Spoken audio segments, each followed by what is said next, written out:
Introduce you Riccardo Lobato, that is a consultant specialized armed force, army, and conflict. He obtained a master's degree with specialization in defense economics at the University of Brasilia. Then he works as an analyst for the Ministry of the Defense, and now he is the CEO and the analyst chief of the Equilibrio Consultoria. After his presentation, we will leave the floor to Fabrizio Mistio for the discussion of the presentation. He is the professor at the Department of Economics at the University Federal de Minas Gerais. Before he was professor for 10 years at the State University of Mato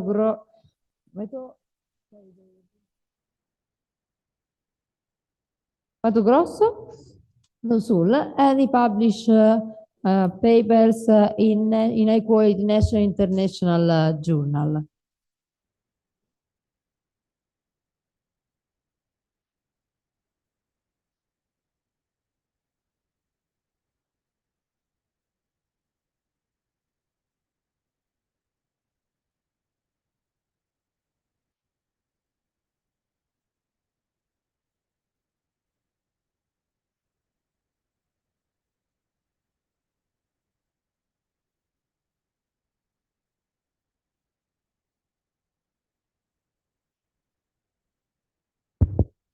Ladies and gentlemen, good afternoon to you all.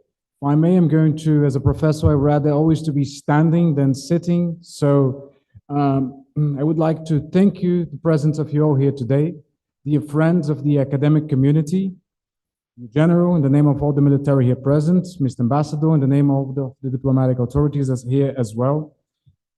What we're going to see today is a bit of a panorama of geopolitics focused, of course, in economics. But let me get to the point and you see what I'm exactly trying to mean. So, first of all, I will start with a brief introduction of the team. Then we're going for a bit of history. It's not possible to talk about geopolitics and economics in 2024 without speaking of the past 30 years of world history. Then we're going to see the world today and what to expect from tomorrow. And of course, we'll have some final considerations so that we can understand where's the world heading, especially what is intended given that this is a seminary of developmentalist economics. So just two important remarks here today. The first is that these materials intended to be informative and that we do not have any political or ideological inclination. This is strictly for academic endings. I'd like to start with this phrase, Napoleon Bonaparte, Napoleon, from French as it is written here, a man who fight harder for his interest than for his rights. And this is exactly what geopolitics is about. It's about interests. It's not about the rights of people. I like to say always in equilibrium that in geopolitics there are no innocents. There are many victims, but there are no innocents in it. So, without further question, our introduction. Geopolitical economy or geoeconomy. There is a grammar discussion about these whole topics. Some will say that geopolitical economy is more Marxist than others. But in basic terms, the difference that we do have here is that geoeconomy focuses more on economy as the center of all world and man relations. What we are going to speak here today is geopolitical economy, meaning that economy is one of the fundamental bases of geopolitics, being it politics as it is, economy, society, and war, because war, Clausewitz would say, is the direct continuation of politics, but as we all see in these conflicted worlds that we live these days, is one of the things that humanity does the most. So it is intrinsic in our societies. So, who among you has not felt that our world has changed very quickly? I think that you all have seen that the world that you've grown is not the world of today. Even the younglings among you have seen that a decade ago, and what we see these days is something very different. So, why is it so? We need to go to the basis. And it's not a scene of a war, despite it looks like this is aftermath of an earthquake. This specific one is in Turkey, 2023. But you can see the similarities of it. And why is it so? Because the seismic movement that changes the earth and cause destruction can also be done in our society by ourselves. This is geopolitics. Whenever we have these quick changes, whenever we do have these moving forces coming on us, there are the cataclysms. And no one can see the consequences. We can trace how they started, but not how they are going to end. Therefore, what we can see as being the start of these all, of these three images that I will explain right on the sequel, and let's talk a bit of history. So we do have one of the most symbolic, the first one, from left to right, one of the most symbolic pictures of the Berlin Wall, a man clashing this physical division between East and West in 1989 in Germany. Then we have the second strike of the 9/11 attack in the United States. And the third one is the bankruptcy of Lehman Brothers, one of the oldest and theoretically one of the most solid institutions of the United States financial system. What do these all have in common?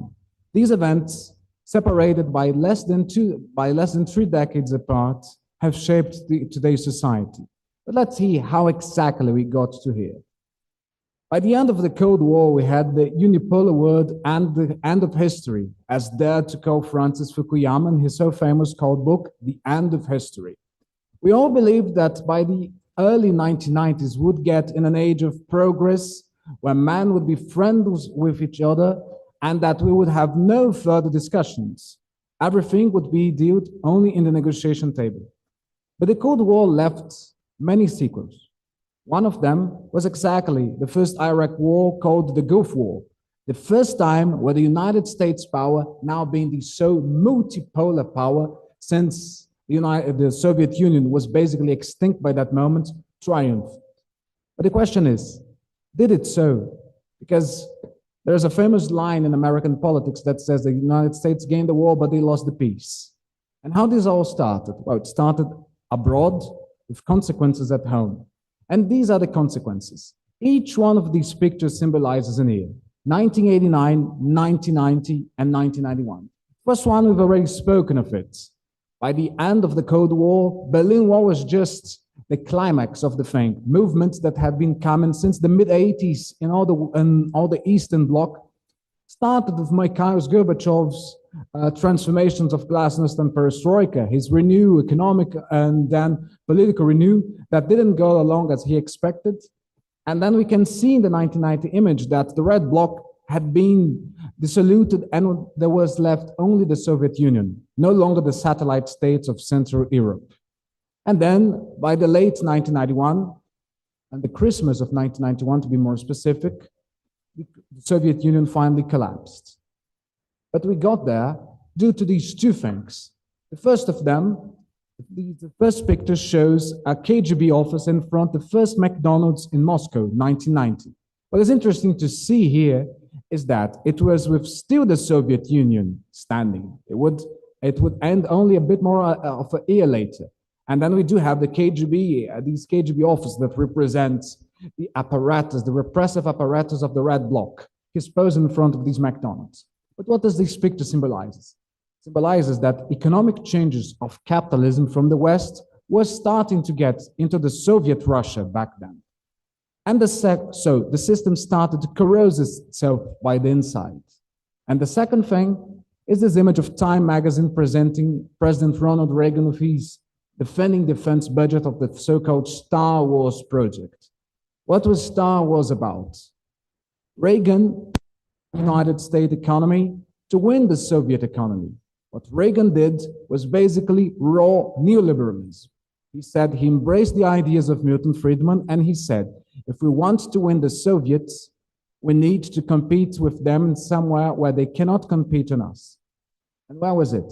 Here we have the world military expenditure from 1950 to 2022. I want you to pay attention here, exactly 80 to 90. We can see that the United States have had a continuism here. They have had with the Iraq and Afghanistan wars here, they upgraded. There's some military expenditure going up in the Vietnam War and in the early 80s, but then we get the real 80s. This is exactly Ronald Reagan's Star Wars project. He said, if we cannot compete with the Soviets, that now they do have more nuclear missiles than us, let's destroy them in the space. The curious thing is that this technology that scared the Soviet Union and led communism to bankruptcy, state planning to bankruptcy, did not exist. We still do not have the technology from launching missiles and or laser rays from space, but he did push it. So these big expenditures here at the peak, the peak was not here in the early days of the Cold War, but the peak was exactly on the late 80s, early 90s. It was what caused the bankruptcy of the Soviet Union. The most interesting thing is not just that we see this military expanding here, when we see the next other effects, when we see these, this was the early stages of globalization. And then we can see here, 1992, so the year after the collapse of the Soviet Union. There was only the United States. We were already in these unipolar world. But how was domestic economy in the United States? Well, here's the US GDP. We can see that it was falling. So, and why is it so? Reagan was elected in the early days of the 1980s, and he cut it exactly because he wanted to win the Soviets and he needed to expand on it. He cut it on social security, on education, on health, on youth programs. The result is here. The US economy was falling apart. So when we do have in 1992, the other thing that we do have right here is that unemployment was in its maximum. So neoliberalism made a point, and I'm not being ideological here. I'm following Reagan and Thatcher's path. He did won the Soviets, but it starts to corrode itself as well. Neoliberalism starts to destroy itself and started to destroy a world that it was yet to create. What happened back then as well? Had a change in the White House. Reagan had been succeeded in 1989 by his vice president, George H.W. Bush, also known as Bush father. But then the man that inherited all these crises of the early 90s, Bush Sr., the transformations that he had enabled him to have a second mandate. So what had happened? The smiling gentleman here called Bill Clinton won. And with a famous line that marked his campaign, it's the economy. I won't quote entirely, but it was basically it. Economy creates systems, economy destroys systems. This sentence, created by his senior political advisor and chairman of his campaign, James Carville, is what symbolized the America in those days. What's most interesting about it is that all these big push forward that the United States had given in the 1980s that led exactly to the destruction of the Soviet Union, these international America, at the moment that theoretically the Russians were needing them, they got back. So what we have is that, as many Russians quoted, they wanted jeans, pants, and access to rock and roll from the West. What they got were the ugly side of capitalism: starvation, hungry, and the cumulative of capital. What we do have is that, at the same time, industries that had started to leave the United States in mid-70s and in the mid-80s in Europe and had installed themselves, not only in China, but also in the other countries, the Asian tigers, were starting to give the first results. And on the other side of the world, some people were celebrating. This is the image of the first sale of a Coca-Cola, of the first Chinese factory of Coca-Cola. This image dates from 1983 in China. And by the early 90s, China was already the biggest exporter of Coca-Cola in the whole world, more than the United States itself. What happened is that in these unipolar worlds that we live in them, new agendas had surged. The climate agenda of the early days of the 1970s that had started with Stockholm Conference of 72, now were being internalized, nationalized. We do have here, for instance, an image of Brazil at the center of everything. We do have the ECO 1992. It's interesting to say that the Brazilian newspapers back then said that this conference was a fiasco, despite being the first one to hold in Brazil more than 50 world leaders. Back then, no one was exactly knowing how to deal with this new agenda, but it was already there. And some new figures started to surge. Many of them are famous faces because they are still around. They are not, for instance, dead, as the gentleman on the left, Mr. Berlusconi in Italy, but it's here where they are grown. The old leaders of the Cold War were no longer good. They still fought for another mentality. So it was time for new leadership.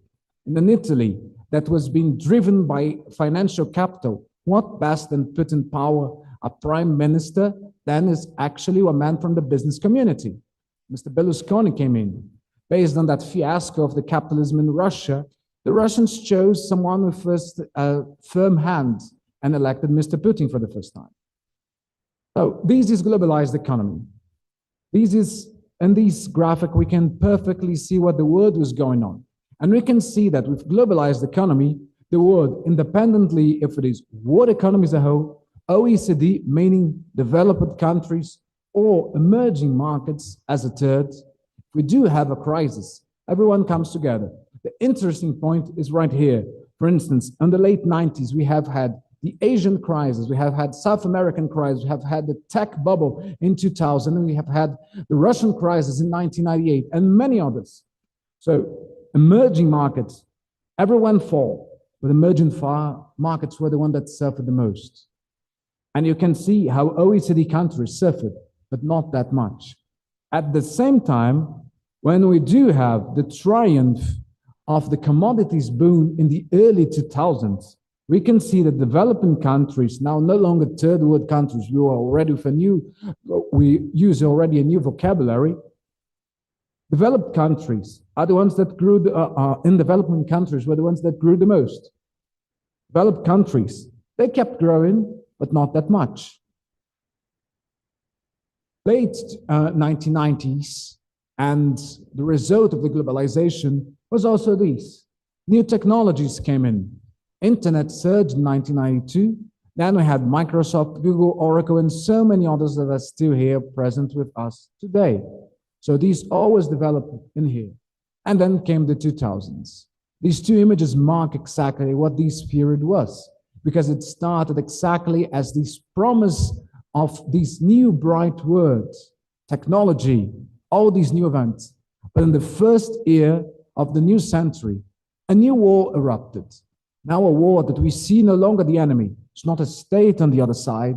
It's not something that we can fight actually. It hides in the shadows. So we need to transform war. And by transforming war, there is a big cost. And this is the war on terror cost. This is only counting from 2001 to 2015. This is how much United States taxpayers paid for the wars on terror globally, Afghanistan, and Iraq. When we see the larger one, we can see that 2008 was the year that the war costed much. It's not a coincidence that in 2008, the world economy collapsed. And why is that so? Because you cannot pay for that much so long without having consequences. And one other interesting graphic that we can see, oil prices from 1940 to 2003. When we do see, here is the first oil shock, 73, second oil shock, 79. Prices keep kind of stable in the 80s, except by here. These one represents exactly the start of these movements. There was the Iran-Contras that moved some of the oil prices as well. But then let's go forward. 2008, we can see that we have had, 2003, exactly on the start of the war on terror, oil prices skyrocketed, and they kept climbing until the climax, almost $200 per barrel. This is 2007, 2008. And then the system collapsed. At the same time, whilst old economies were good, were making progress, but some new countries, emerging ones, were appearing on the international scenario. We have here the initial ones of the BRICS, but we can also mention some others.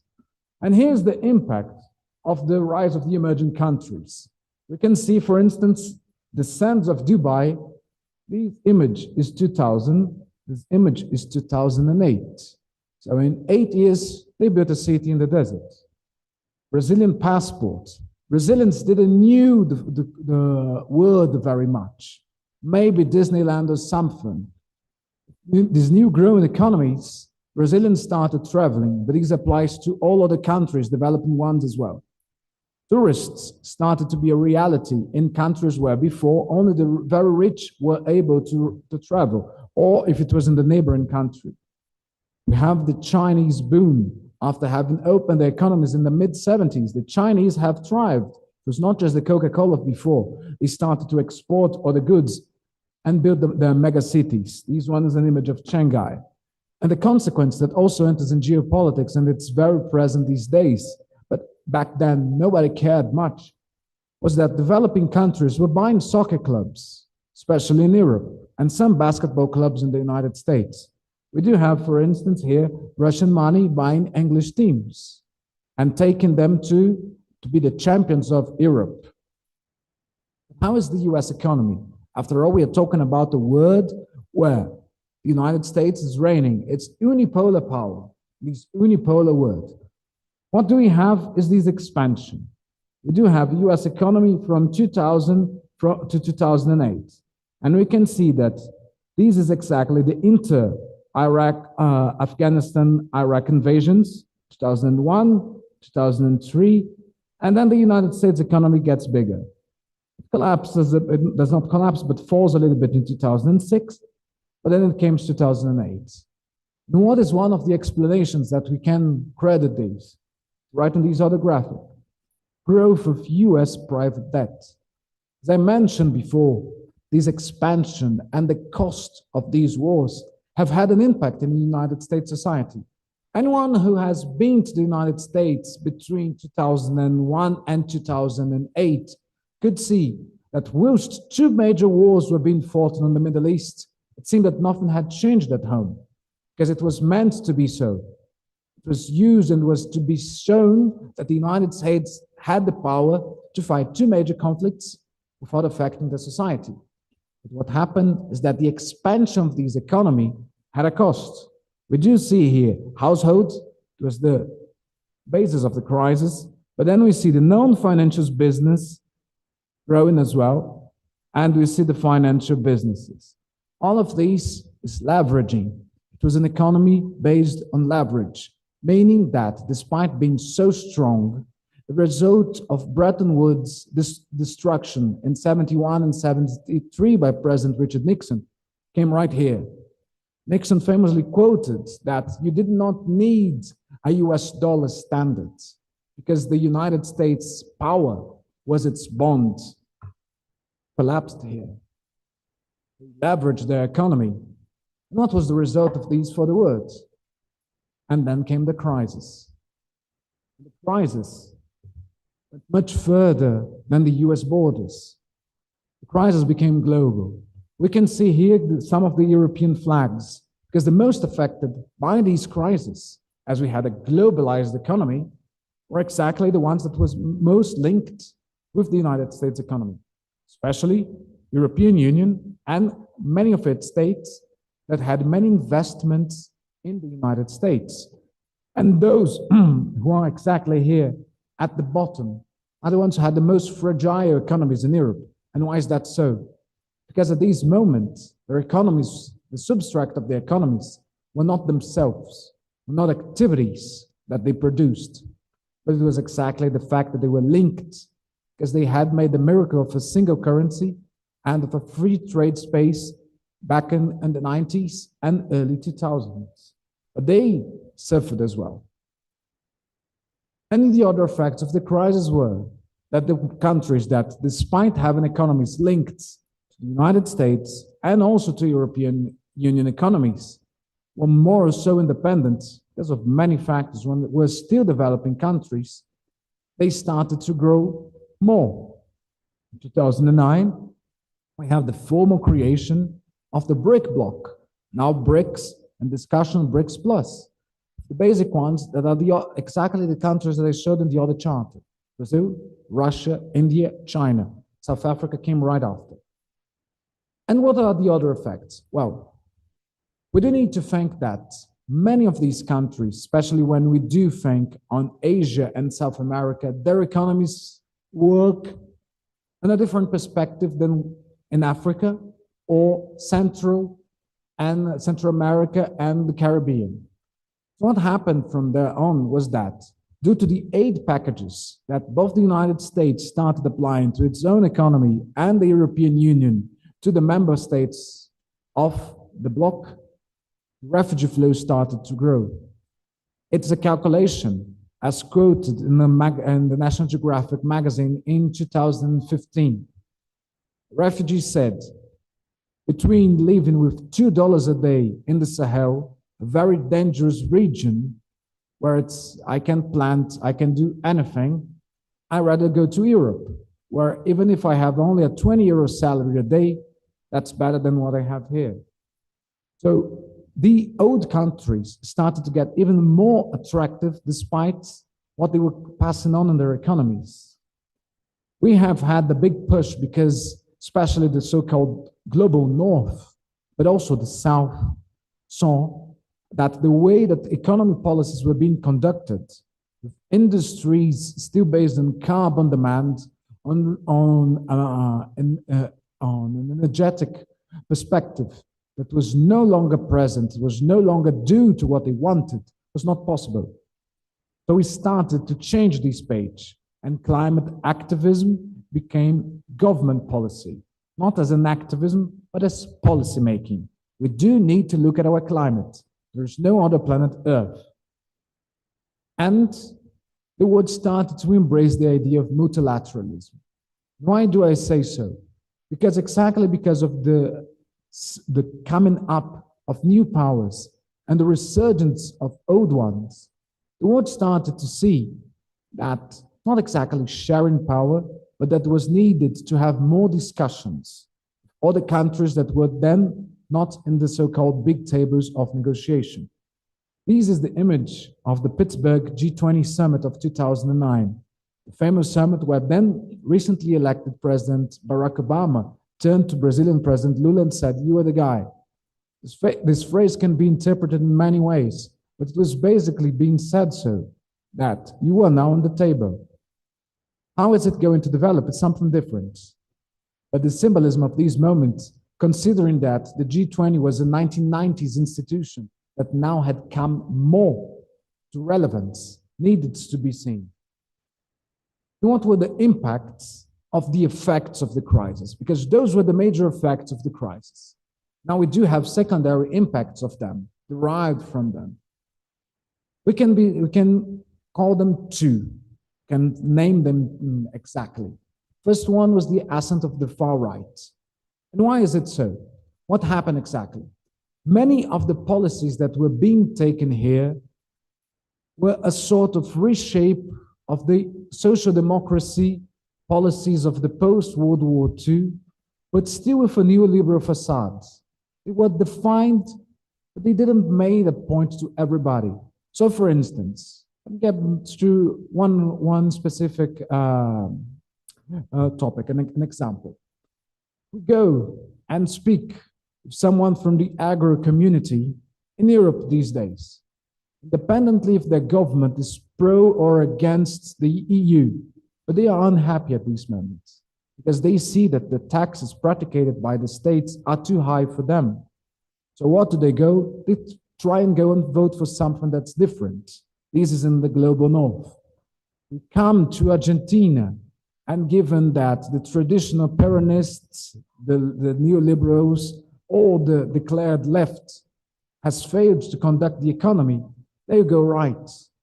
So the right that was banned of the world after World War II, that was seen it's ugly, it's bad, it caused this big war, it became attractive again. And the results cannot be denied. We see all over the world, except in Asia, one or two countries can be defined as, but let's say the Western world or Western societies, that the far right has had an ascent.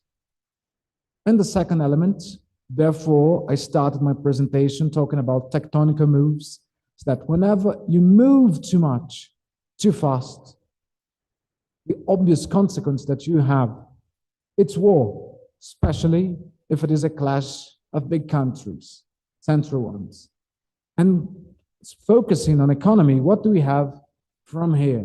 We do have that military expenditure once again started to grow.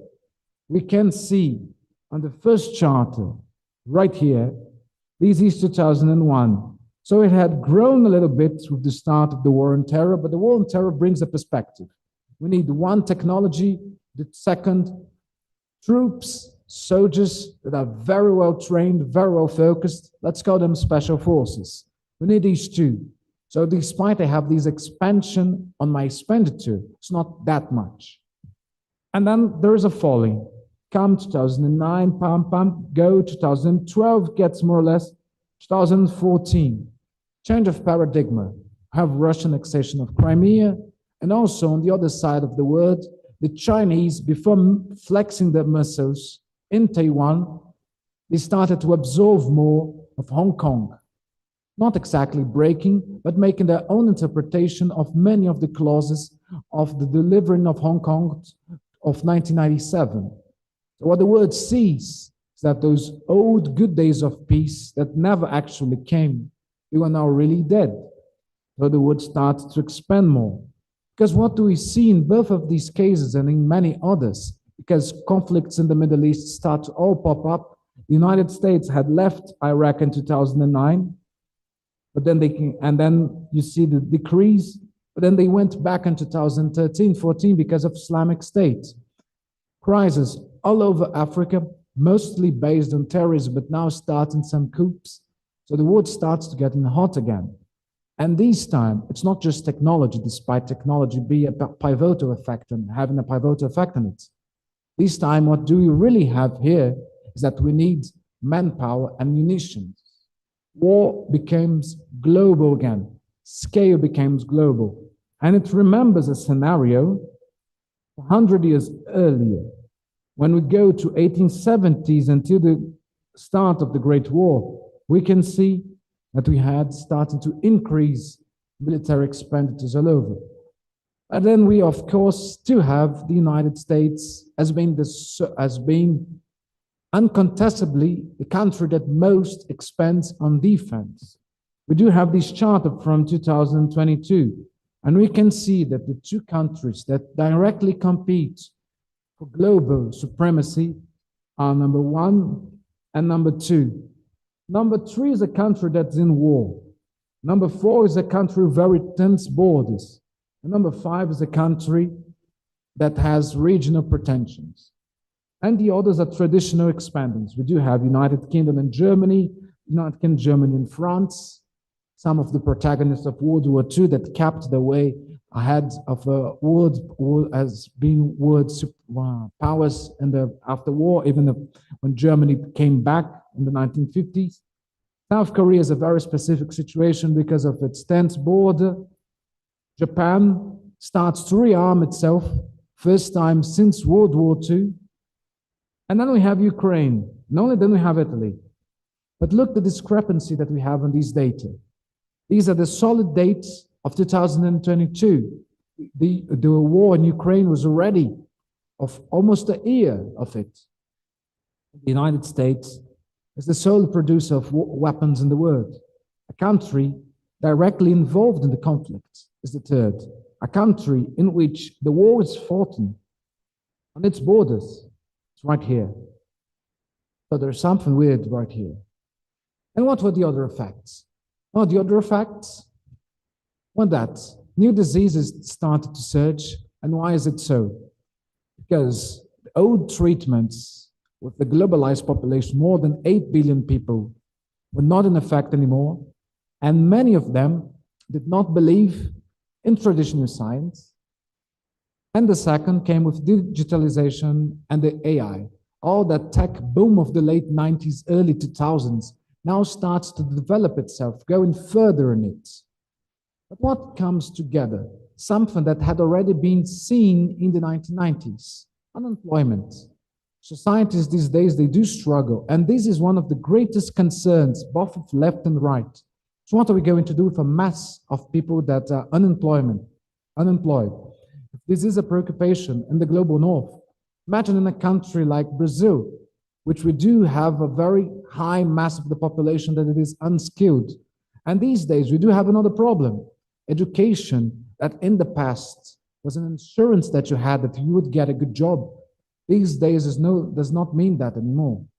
If you do not owe a PhD, it's very hard to get yourself in the market, not only private, but public as well. So these are some of the challenges that are coming.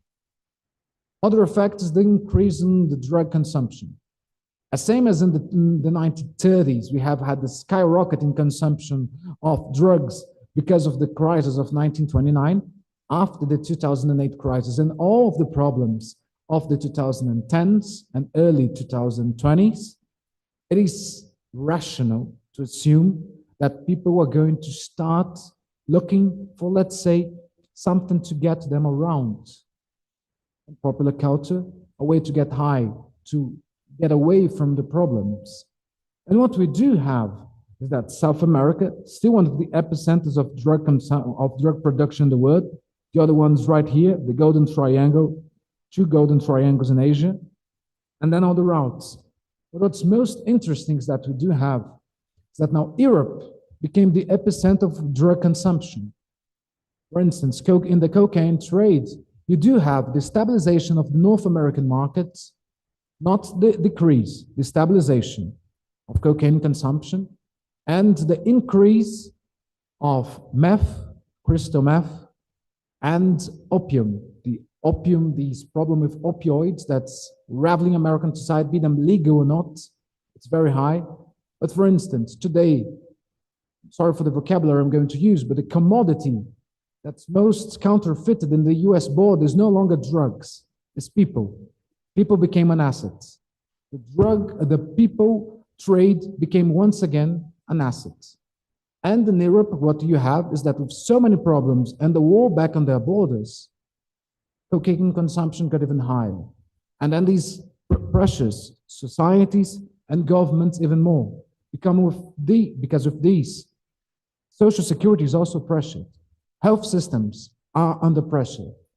The whole economy is under pressure. And you do have many challenges for democracy.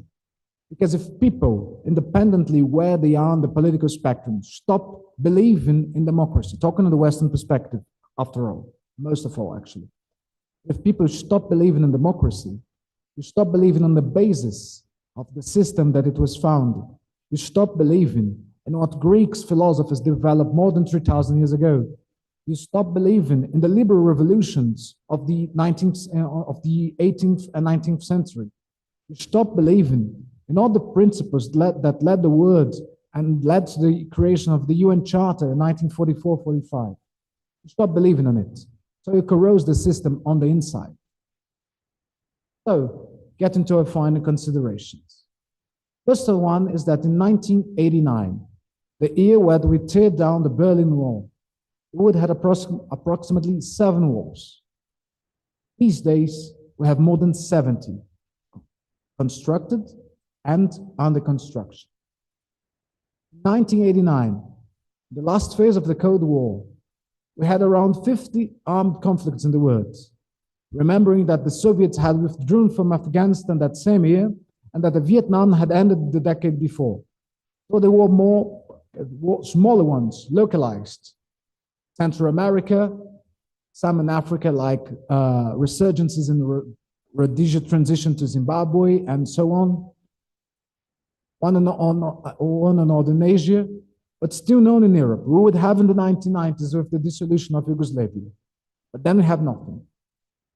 Today, there are 110 in progress.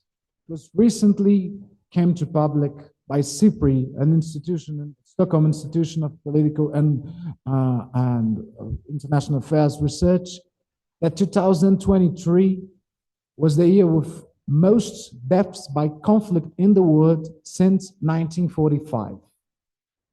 So we are on the peak of these global transformations, and war is in the center of the thing. So where are we? We are in a new Cold War? No. First time that I heard this expression was in Columbia University, 2008. And this is something very common, 2018. And this is something very common in United States politics to say that they are in the second Cold War, now against China. But that's not the truth, and it's not me who's saying. You can ask all the countries in the G20, and they would deny that we are in the second Cold War. And why is that so? The Cold War, the real one against the Soviets, United States against Soviet Union, had only two major superpowers. All of the others were in one side or the other. Now we do have other countries that choose to be non-aligned with none of these. And despite the United States and China being the stronger ones in these contender, there are other perspectives. So where are we? We are in a multipolar world. As French president quoted, the great risk, he speaks specifically of Europe, but this can apply to many other countries. The great risk Europe faces is that it gets caught up in the crises that are not ours, which prevents it from building its strategic autonomy. What many countries seek these days is that they exactly can be linked, because we need to be. The world cannot deglobalize itself. That won't happen. Despite all the conspiracy theories, the world will not deglobalize. But being globalized does not mean that we need to obey to a side or the other. So what is yet to come? We are already in a movement, and when I say we, it's not just Brazil or BRICS or Latin America, but this is the words of letting the dependency on the US dollar away. Countries are each time making more transactions on the national currencies than with US dollars. In 2023, Brazil and China signed a global trade agreement stating that by 2026, 50% of their economy would be linked in direct national currencies, being Brazilian real and the Chinese renminbi. This is to quote just one example. But this is happening all over the world. Another one is that these days, Saudi Arabia, to sell petroleum to the United States, is not wanting US dollars anymore. Saudis are asking for either the euro or the Chinese renminbi. So what do we have is that countries that are becoming regional, even if they are just regional, but powers on their states, they're saying no to the dollar. Professor, are you saying that the dollar is dead? No. The same as when the Great Britain pound left and gave space to the dollar after Bretton Woods, it is not dead. Far the opposite, it's very valuable. But we are already seeing a currency transition. And other examples is that what is yet to come, and these I leave to the audience, and one of the things that's going to be debated on these workshops is exactly this new transition that we are. A new financial order. We are going from Bretton Woods to the need led by Europe, South America, and some Middle East countries of this new world currency. And here's a picture of the coming to Brazil on August the 1st, 2023 of United Nations Deputy General Secretary, Madam Amina Mohammed, where she said that this initiative is 100% backed by the United Nations. So the world on many spectrums is already discussing what is yet to come. And this is it. Thank you very much. Thank you, Ricardo, for the interesting presentation. I appreciate the particular perspective for analyzing the current crisis, the ecological crisis, but also the war. So I leave the floor to... Thank you. Good afternoon, everyone. It's a pleasure to be here. Thank you, Ricardo, for interesting and excellent presentation. I love it. And I would like to combine some of the topics you have been in your presentation. Just have a few questions to start the debate. This question is about thinking about, don't worry, don't suffer about this, because this question is probably my concerns about this theme. So I will take advantage in your presentation. My first question is, your presentation, the mention of wars or war expanding. This term highlights armed conflicts occurring in various parts of the world. My question is, how are these conflicts interconnected with other crises, such as a climate crisis or research shortages? What the humanitarian and political implication of this conflict is? Because you said there are new diseases, unemployment, this is new concerns. So could you elaborate of this point further? I think we can go one by one. Question. So thank you very much. We need to see that wars, independent of where they are always interconnected. There are facts that deepen themselves in many parts of the world. So I'm going to give one example. When we look, for instance, see the Houthis in Yemen, this crisis called the attention of the media in 2023 because the Houthis were striking merchant ships that they considered to be of countries of Israel or aligned countries with Israel in the recent Gaza emergency. But these crises did not start today. We need to understand two things: that there has been fought a proxy war in Yemen these days. Houthis are only one of the sides. But why Yemen? Yemen is a small country enclaved in the Arabic Peninsula and is the poorest country in the region. So there you have one of the things. Yemen does not hold what the neighbors like Saudi Arabia, Iraq, or many are, or even another to compare with a small country, Oman, do have. That's oil. Yemen does have oil, but not that much. It is in a privileged position due to being a strategic place for global trade that is exactly the route right after Suez.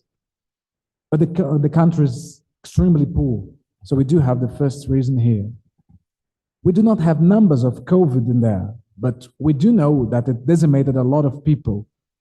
So you have an entire generation that, since these conflicts have been fought for more than 12 years now, started the way, the perspective as it is with the Arab revolt of 2011. And we're speaking of 12 years, but there were already internal problems previous to it. But you can say that a young man of around 15 years old in Yemen in 2024, someone who has already the age to fire a rifle, and they do, has had the stolen childhood, had no perspective. So these is interconnected. Problems, they do not just come up from light today.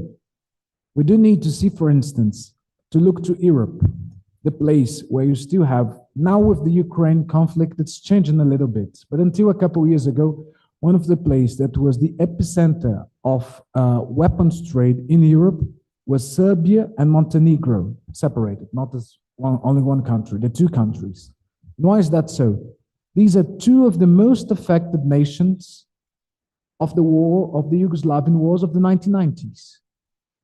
That actually, whilst others like Croatia and Slovenia recovered, these hadn't completely recovered.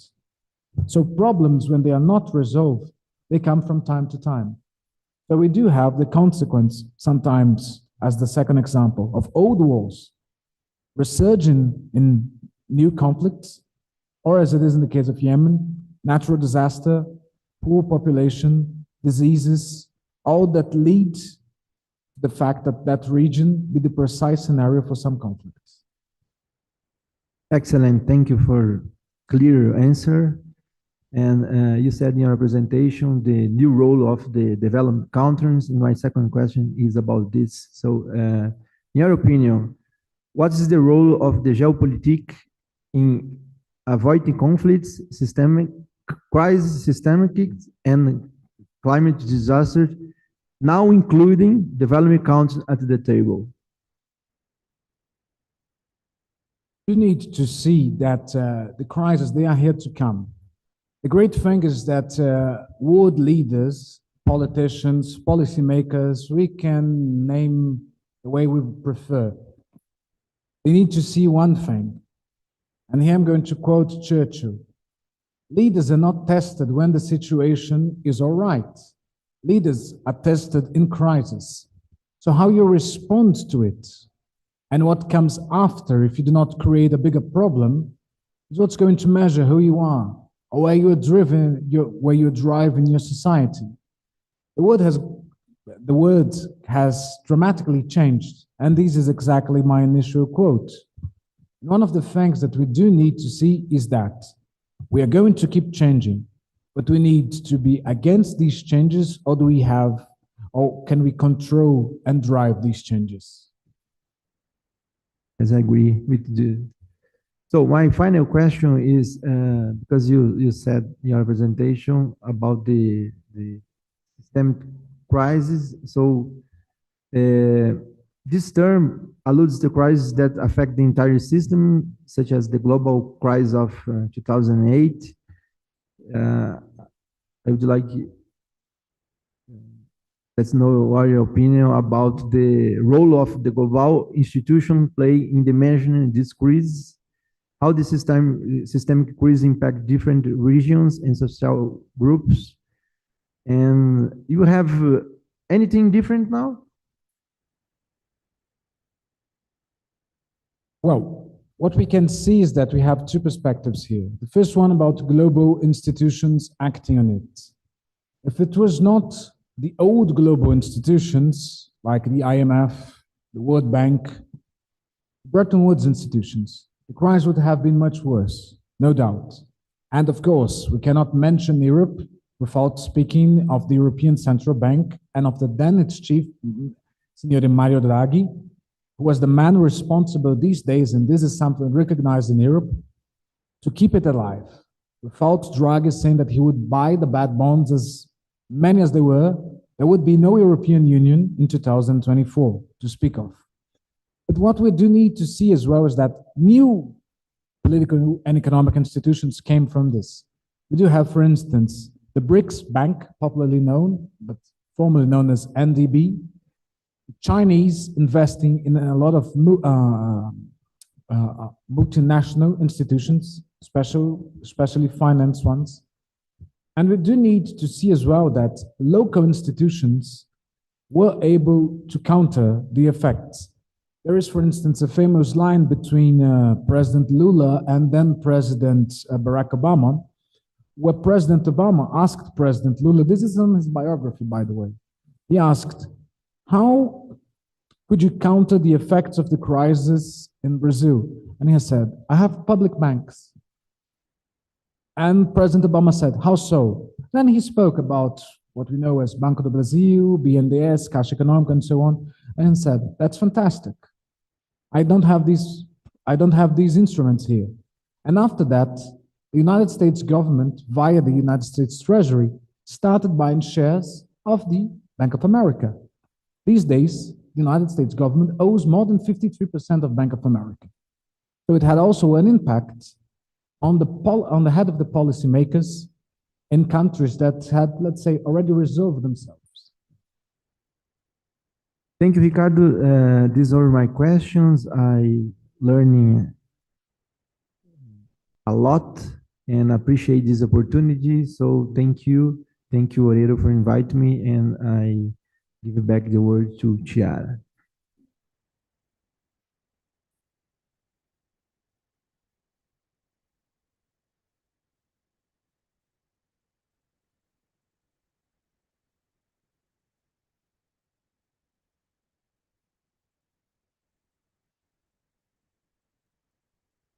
How we can control them? Difficult to say how we can control, but what we cannot do is keep on the rhythm that we are. For instance, the United Nations. United Nations has had one pivotal role after World War II. UN, and this is not me saying, it's current General Secretary, Mr. Guterres, has said that the United Nations has failed in many ways. But one thing the UN did not fail, to prevent World War III. But in the pace that we are going, it is something to be asked. How long more will it be able to counter it? So trust in the institutions. This is something more myself speaking than some institution. But trust in the institutions And reforming the system, not destroying it, is a path that we can follow. We can open for questions. Someone? Questions from the floor?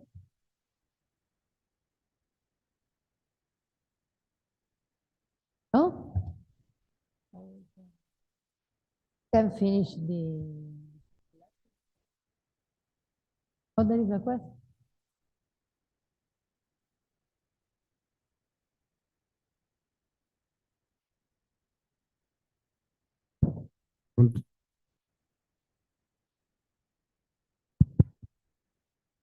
I want to say a pleasant evening to you all.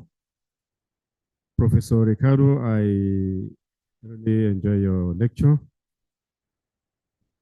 Very important lecture that every citizen should attend.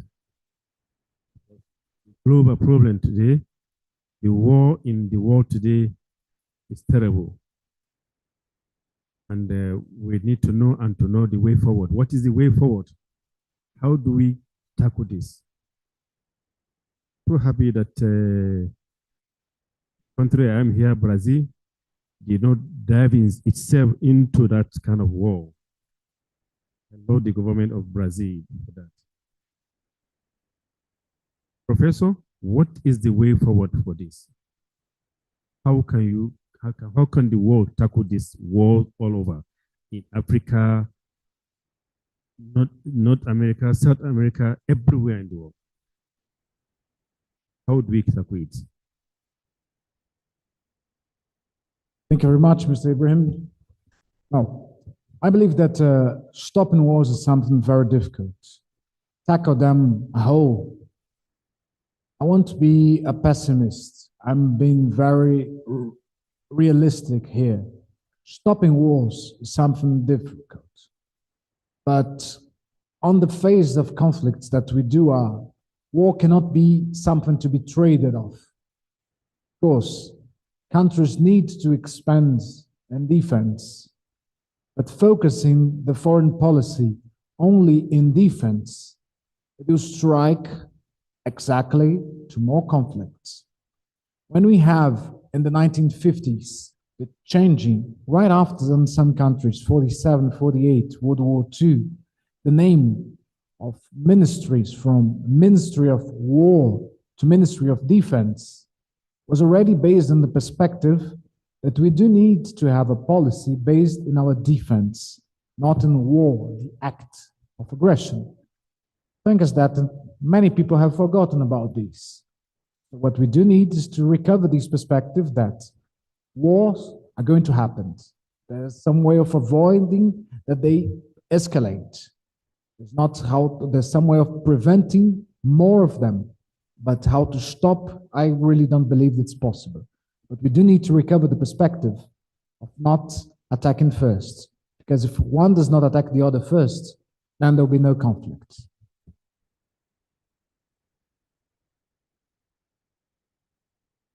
I have another one questions.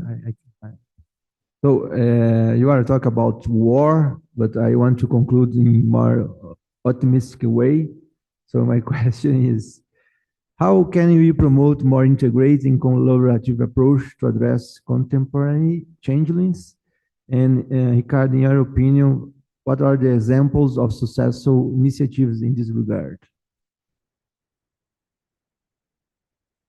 We need to make people believe once again that cooperation is the best achievement that we can have.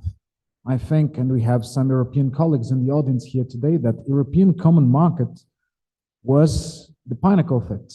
For me, the European Union, especially in its old standards, let's not talk about the recent reforms, not after 2013, but let's say, especially since Schengen, with the free space to trade in goods, and then with the euro in 1999 and 2000, this was a huge success. When it starts, actually, who would say that after more than 200 years of direct rivalry that led to 3 wars, not just the first and the second, but also the Franco-Prussian War, France and Germany would be on the same side of the table, signing an economic pact. that would bring integration, that would help in developing new technologies, peaceful ones also, that would help in health institutions, and that would bring together societies.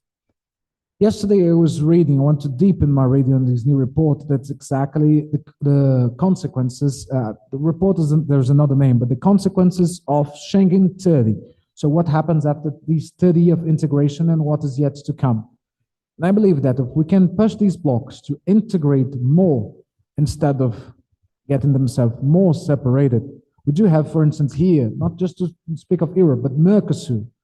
Mercosur was something fantastic. It would be the South American integration based exactly on this European model, of course, with particularities to the continent.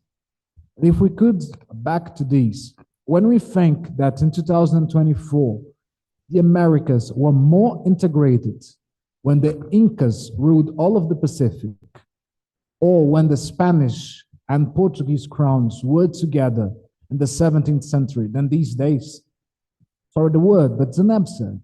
So we do need to back to this integration and making people understand that cooperating is better than fighting.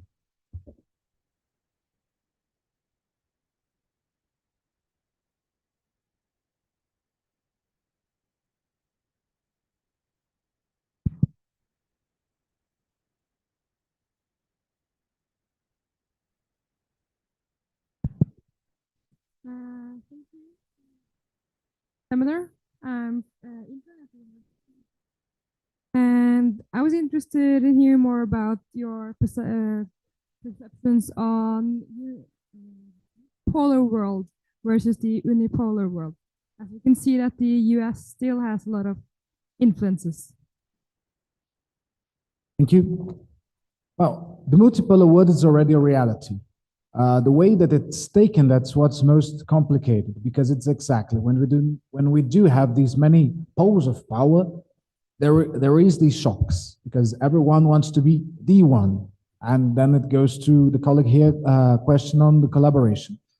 The fact is that, and I was having a discussion during our lunch today with Professor Ocampo, who was the key lecturer this morning, and Professor Ocampo is a Columbia Fellow, and I asked him about how does the United States society sees the changes that are coming these days.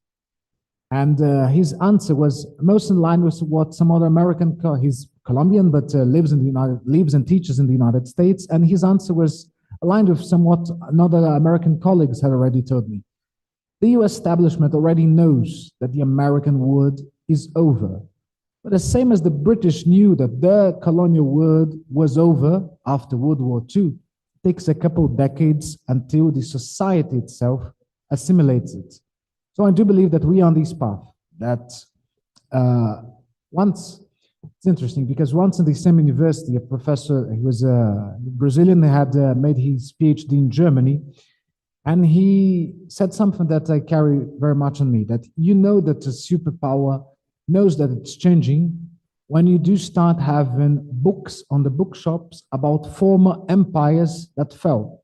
So he said that when he was young and studied in Germany, had traveled to the United Kingdom. It was a bit after the Falklands War. And he used to see in British bookshops the ascent and fall of great powers, the end of the Roman Empire. How has Rome died? And he said that in a recent travel that he had made, this was about 10 years ago, actually. He said that he had seen the same in United States bookshops. And these days, there are even more so in it. So we are in this phase of transition.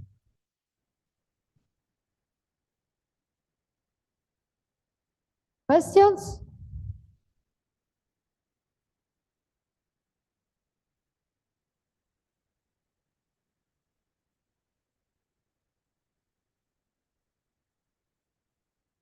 Thank you, Riccardo and Fabrizio, for the interesting discussion and for your beautiful presentation.